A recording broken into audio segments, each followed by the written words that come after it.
So each player is different, right? And what works for John doesn't necessarily work for Bryson from the standpoint of how you approach them. And I think Coach Brown allows you the flexibility to do that. And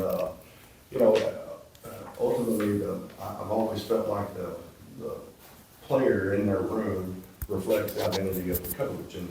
And from the standpoint of what you tolerate, what, holding them accountable and things like that. And I mean, two great examples of what you want as a football coach. Do the players reflect the coach in the room more at this level than the NFL, or because maybe you have a little bit more? I think that all depends on how you approach it. I wouldn't say so. I think I think it all goes back to accountability. And some people, you get in certain situations where you're not allowed to hold people accountable. You can't necessarily play with reliable and dependable people. So going back to your original question, I think that's what Coach Brown allows you to do. He allows you to hold them accountable within your room. He allows you to play with guys that you feel are deemed dependable and reliable. And, I don't think that's always the case, no. Just Freddie, from your perspective from, for Bryson and Cope, what are just aspects of their game that they're working on most now? I think every aspect of the game. I'm not a believer in you can't get better just because you're good at one area. I think to continue to strive to get better each and every day on whatever we're working on at that moment is what their mindset is on, and I think they've done a very good job of that over the year that I've been here. Freddie, just to follow up on that, what were the high points you hit with those guys, Cope and Bryson, just coming out of the spring in terms of maybe the top line things you wanted them to improve on? Well, we said, and this is a group project, I'm a firm believer in, our room is together, so we all communicate openly, and I have a sensitivity meter up on the board that we draw, and our sensitivity level within our room has to be a net zero. But I think you have to be, you have to take coaching to get coaching, and vice versa. You have to be able to receive coaching to get better. So I think both of those guys and our whole room has that mindset. And there's certainly different things that Bryson had pinpointed that he wanted to get better, and Cope had things that he wanted to get better at. But as a coach, my ability is my desire is to get them better at everything and to make them more complete player. I like complete football players, and I think those guys take the same mindset. Can you explain that meter? Yeah, where'd you pick that one up from? I don't know. I'll let you talk to them about that. It's just, I think, listen, when I go home, all right, at night, and my wife wants to tell me something I did wrong, I can't get sensitive, right? So, or I can be sensitive and just shut it off and not try to get better. Sort of her role is to make me a better person, a better husband, a better father, and things like that. So if I'm sensitive in that, I'll never get better, because you get into the fact where you're hearing and not listening. And I think that's the premise behind it. Right. Where did you pick that up? Was that a Parcells thing? Do you I don't remember? think so. He didn't allow you to be sensitive, so I don't think so. I think just, from time to time, you run across guys that are sensitive, and it's also the guys that aren't really coachable. Yeah. And I think they go hand in hand. Now, I'm not saying always the case, but most of the time. Was there an actual meter or what is it? Yeah, it's just a whiteboard that we got in there and draw it up. How high is it got? It's actual horizontal. On a number scale, how high have you got? It's 0 to 10, just because that's the world view of things Right. like that, I think, world view of it. So, but really, the only thing I should, if they're gonna be in our room, it's gotta be 0, Now, I didn't say everybody didn't start out with 0. Sometimes they learn and develop it, but that goes back to the quality of room you have, that the younger guys kind of learn from the older guys, because the older guys get coached just like the younger guys from that standpoint. Does each player have a line, or is it the room? No, there's just a total line? A couple of guys have different colors up there right now, but, Okay. it's all the same measuring stick, Have you hit a 10? Yeah, we got time for 2 more. We haven't had any 10s, we won't have any 10s. Nothing close. Yeah. Freddie, to follow up on what AJ had mentioned to you earlier about where you are at this point in your personal career, I mean, do you want to be a head coach again? Is that something you aspire to do again? You know, what I really want to do is just do the best job for Carolina. I really do. I mean, I'm having the time of my life. We love living here. My wife and I are empty nesters. We love living here. And we love Carolina. And, you know, so I'm just having, if I went out and started talking about all the things I wanted to do in the future, I wouldn't be staying where my feet are, which is the premise on everything that I coach and teach. So I'm going to just stay where my feet are and do the best I can today, you know? That kind of goes back to what you were saying about Bryson, and looking ahead, you gotta stay with today, and that's what you preach in that room. 100%. And, you know, and Bryson's bought into it, Coach's bought into it, everybody in my room's bought into it. And that's how you get better. I just need to get a little bit better each and every day. And then you look up in 2 or 3 weeks, and you've gotten a lot better. And that's kind of the premise behind it. All right, thanks, Freddie. Thanks, Appreciate it. I'm just trying to figure out how they got Philly. Right, he kept going. You know, of course, we know, what Amari can do. We saw what he did, last season. Now you guys have, obviously, throwing ball in that room. He's got a lot of experience himself. What has stuck out to you about the way he plays the game and just kind of his style of play? He's fluid, he's athletic, good ball skills, good feet. I think he's a caring teammate. He's worked his butt off since he's been here. He's improved, and we're excited to have him. Do you feel like I guess kind of his style or even just his experience kind of can alleviate, some of Amarian's workload, during the season? Like, obviously, again, we know what he can do, but do you feel having another experienced running back kind of is a benefit to Amari? Yeah, so the first thing I would tell you is there's no substitute for experience. So we're absolutely happy to have him. And he has brought a level of experience to our running back room that was very well needed. And we're looking forward to taking advantage as we progress through the season. Have you ever coached a running back with as much talent as Amari Hampton? I have. And who would that be? I've had Joseph Adai, Keelan Williams, Tatum Bell, DJ Foster. I thought coming out of high school was not necessarily the physical aspect of Amari, but athletically he was very productive and good player. Ali Bouchard. I don't know. How does Amari compare to those guys? I don't get into that. I think every individual, and this is how I recruit running backs, I think every individual is unique to himself, right? They all have a different set of skill set, mindset, and approach to the game, and I just try to cater to what that is and find ways to nurture those guys and get them to grow. Well, then, assuming you were part of the recruiting process for Amarian, did you ever think he would become what he is now when you first laid eyes on him? Absolutely.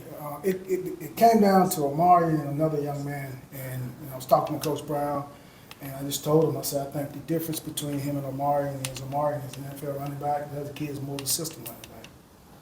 Chip was saying that Omarion, he's really quiet, he just, puts his head down, gets to work in practice, and he doesn't want to come out. I mean, how do you coach someone like that who is a little on the quieter side? Like, how do you connect? It's extremely easy because he embraces coaching, he wants to be coached, and so it's simple. Whenever Matt talks about Caleb Hood being healthy, he said a healthy Caleb Hood is an outstanding player. What is a healthy Caleb Hood for 12 weeks for you guys? He would be someone that we would be excited to have, a healthy Caleb Hood. Helped you beat Duke, he helped you beat Wake, he helped you beat Miami. So he's had some experience in helping us win games around here. So if we can keep him healthy, he definitely can help us. We've seen various flashes of him, a run at App State, that kind of thing. He can catch the ball some. Has he been on the field enough where he can just kind of become more consistent in those areas and sort of put all that together? Are you seeing more of that from them? Well, being that, I've seen him for 3 years, I kind of know what's there. The other part of that is him just being there, right? And so it's more important that he's there when we start the season and in position to help us then. What have you seen from Darwin Barlow so far? Just like I mentioned earlier, one, he's athletic, he's fluid, great hands, great feet. He's a really, really good teammate. I love having him in the room. He brings a sense of humor that maybe some of the other guys are embracing, and it's pretty cool. Go ahead. Sorry, sense of human. Sense of humor. Humor. Yeah, he's Sorry. fine. Okay. Tell me about that humor. Well, he just has his own unique way of just making us laugh and just having fun. And I enjoy that, I do. What we try to encourage is for each young man to be who they are, and he does a pretty good job of being himself. He got emotional with us last week, a week and a half ago, when we talked to him about his recent track, the tail end, I guess, of his time in Southern Cal to here. How aware are you of that? And does that maybe, when you see something like that from a guy and he's got 1 year, what does that tell you about him as an individual and how he fits in a room like that? Well, you really don't know, right? The first thing you have to figure out is why. Why wasn't he as successful as I would maybe think he could be, right? And then once you can figure that out, you try to embrace that to bring it out of him. But also there's a standard here in our running back room that he has to embrace as well. And I think both that kind of come together and mesh, and now you're starting to begin to see what he's truly capable of doing. Without Drake May leading the offense, have you had to have conversations with guys like Omarion or Caleb about handling pressure of carrying this offense and being leaders on the team, or is that kind of just how they act every day of wanting to be leaders? Yeah, we just talk about being the best version of ourselves, right? There's a standard in that room that we try to, meet. And although Omarion had a successful season last year, nothing's guaranteed this year. So he has to work twice as hard to put himself in a position to duplicate that, right? So that's what we're trying to get done. It sounds like since the spring, you guys want to try to run the ball more. I mean, you ran the ball plenty last year, but maybe depend on it even more this season. I mean, how have you seen that just playing out over this camp? Do you think you can be a more run-oriented team or maybe a more ball-control team than you were the last couple of years? Right. Well, so for one, I think everyone is aware of Omari and his talents, right? And so I think there will be a concerted effort to try to minimize that. Yeah. And so I still think offensively we have to have some sort of balance to kind of keep defenses off balance and put ourselves in position to best utilize Omari as well as some of the other guys in that room to help our offense be successful. One thing that Darwin mentioned when we spoke with him a couple of weeks ago was that he felt that he truly belonged here. Mm-hmm. How would you describe what that camaraderie in that running back room has been like? I imagine it can get pretty competitive, but it seems like everyone is very tight. Well, I was told this last week by one of our guys, and he said, Coach, he said he had experienced just a little bruise, and he didn't want to sit out of practice. He said that would be deflating, Coach. He said, I love this room. I love my teammates in the room. He said, we're having a great time. We care about each other, and I don't want to let them down. So it has come together. They spend time together. They've just done a tremendous job of embracing each other and being unselfish. We've talked a lot about Lamar, the player, obviously, and how good he is, but how have you seen him as a person grow over the past 6-7 months with all the attention that's being put on him locally, nationally, and all of that? Same old. Quiet, selfless, a great teammate, wanting more for himself, wanting more for his teammates. Very excited about the season. Did you hear that he said, Larry, did you hear that he said 2,000 yards might be possible this year? Told us that at ACC kickoff. Kind of perked our ears up a little bit. I heard that, and I embrace the aggressive thoughts about him. So if it's not 2,000 and it's 1,700, I think we'd all be okay with that. How much work did he get in the scrimmage today? And who was the backup to Omar in the scrimmage? So he got roughly about 20 snaps, out of that 80 snaps, so 4 third reps. And then I tried to balance it out to where Bullet and Barlow kind of maybe got anywhere from 15 to 20 apiece, and then the other guys kind of got the rest. So that's kind of how it How's goes. Bullet done? Bullet has done a phenomenal job, just being as young as he is, and to be as mature as he is, and as sharp and smart as he is, and to have a fall camp to where he really didn't experience many bad days and he didn't hit a wall, it's really impressive. Going back to O a little bit, talk some about Darwin's humor. His teammates have told us that, Omarion has a sense of humor as well, kind of like a sly sense of humor. Have you seen that at all? You can. Okay. It's all, he's a little more open with them, but he will joke with me at times. so I just try to allow him to be himself and give him the space to be himself, and that has worked extremely well for us. When we talked to Bullet back in January when he first got here, he said one of the things he took a lot of pride in was that he's arriving already knowing how to pass block. And last week Chip said he's either the best or second best pass blocker for a running back that you have. How rare is it that a young dude can pass block as well as he can? And how good is it? It's extremely rare, and he is good. You know, but by the same token, throughout high school, he was put in a position to where he had to block defensive ends, right?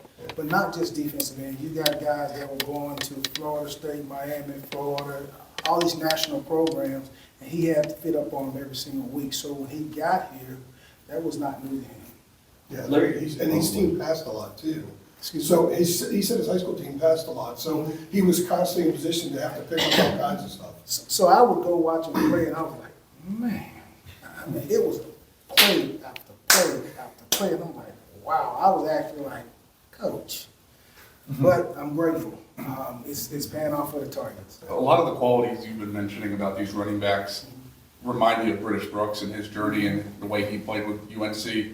Seeing that he's succeeded, you know, playing with the Houston Texans, the latest, is there a legacy that you can kind of see that he left with these running backs, especially when he took on kind of that teaching role when he got hurt?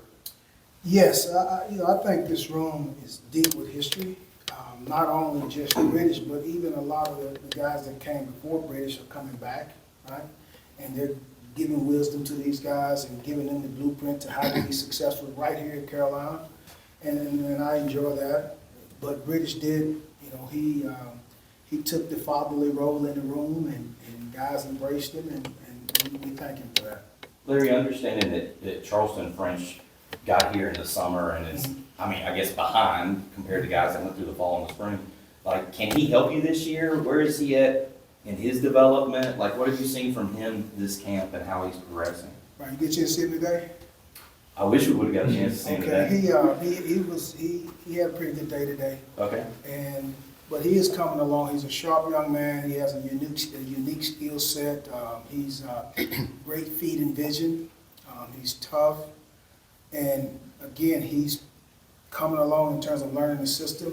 And so if we just continue to push, and in my mind, I have to push every day. Like at some point, we're going to need him. Yeah. And I think if we continue to push him with that approach, at some point, if we do need him, we're looking forward to him being ready. What did he show you today? He had a couple long runs today. He did a good job in pass protection. Gotta ask some special teams questions before you're out of here. Absolutely. Mac told us last Sunday, he said about 75% of the time he's been pleased with both punters, 25% of the time not. Where are the punters right now, and is Tom probably the guy that's gonna take the first punt at Minnesota? Is he the guy? Yeah, so I think from when they started in fall camp to where we are today, I think we've seen some progress. The biggest emphasis from day one to now, and will continue to be, is just consistency, right? And that is a focus, and something that they are aware of. And as of right now, I think Tom has put himself in a position to help us. And again, Lucas is someone who has improved, and we'll continue to evaluate it. But I do think that Tom can put us in a position to be effective this season. And to stay on punting, there were a couple of punts blocked last year.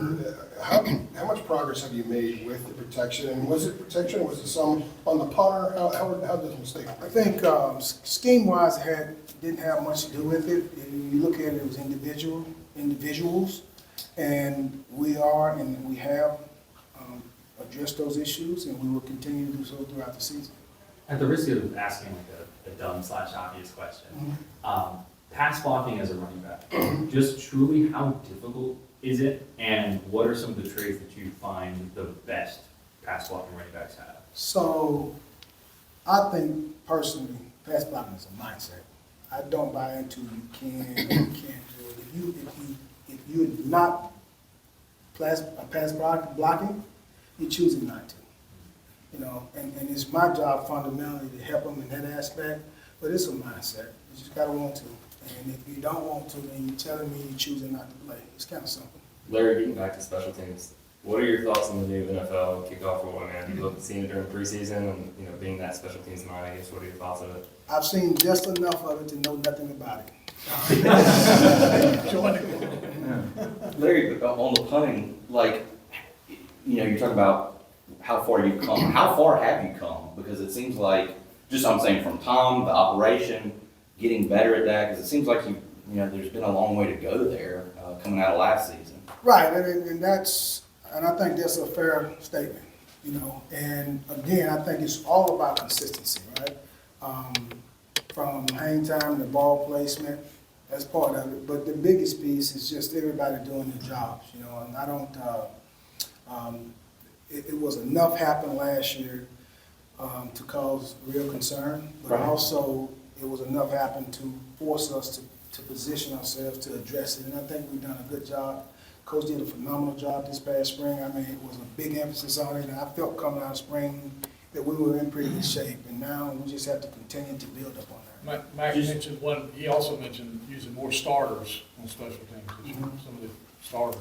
How many more are involved with special teams? Well, it's all a collective effort, right? In terms of starters, you know, you want to always put your best players in position to be successful and help the team, but also just being mindful of, you know, this is a long season. So some of these young players on our roster have to be in position to help us. Right. So as they continue to grow, we'll continue to mix them in to have a balanced special team roster. Have y'all found, Larry, that Tom, I mean, you know, I know he had just gotten here, I guess, last year. Have y'all found that he's more comfortable with the rugby punt or the traditional punt? Or are you still trying to figure that out? Is there one that you feel like he's better suited for? Right, so obviously coming in as an Aussie punter, right, you would feel that he was probably more comfortable with the rugby. Right. And then being able to get him to a point with the spread punt, or the traditional punt, to where we can add some versatility in our scheme. And so we are making strides there. Okay. All right. Thank you, Larry.